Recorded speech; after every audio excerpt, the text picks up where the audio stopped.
Enseignant en retraite, je suis à Nioro. J'ai été surveillant au lycée, après j'ai été donc à la mairie en tant qu'adjoint au maire. Maintenant je suis à la retraite et je dirige donc une école privée. Bon, à part ça, je suis là avec mes amis de temps en temps. Voilà, c'est ça ma vie de retraite. Voilà. Ce qu'il y a à dire, c'est que bon, moi je suis du secteur. Bon, c'est un milieu donc que je connais très bien, c'est un secteur que je maîtrise très bien. Tout le monde est d'accord, les syndicats comme l'État, les syndicats d'un côté, les enseignants de l'autre. Mais ce qui se passe, c'est que c'est l'État qui ne respecte pas ses engagements. Et maintenant, quand les engagements ne sont pas respectés, c'est sûr qu'il y a toujours, il y aura toujours des grèves. Mais ce qu'on peut dire de façon très sûre, c'est que vous, alors quand vous avez des enseignants qui sont dans un secteur, qui font tout ce qu'ils peuvent, alors ils ont des revendications, ils viennent vous les poser, vous dites que nous pouvons les régler.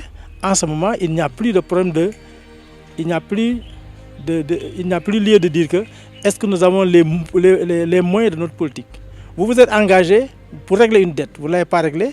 Là, le problème ne se pose plus à ce niveau.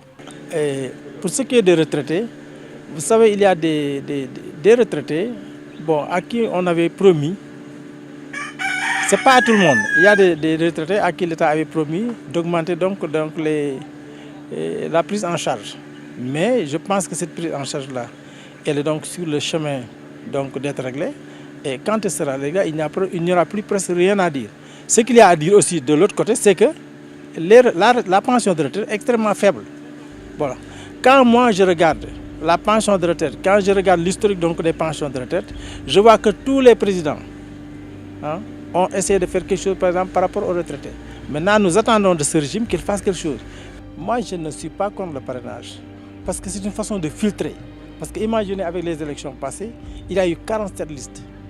C'est vraiment monstrueux.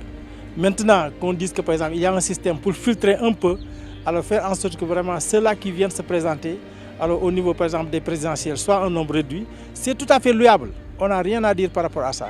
Maintenant, c'est dans l'opérationnalisation ou bien dans la pratique alors que tout est faussé.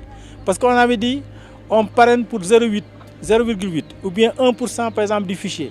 Maintenant, quand on entend des gens dire que vraiment nous en voulons pour 1 million ou bien pour 2 millions ou pour 3 millions, comme qui dirait par exemple des primaires, c'est là où le jeu est vraiment faussé.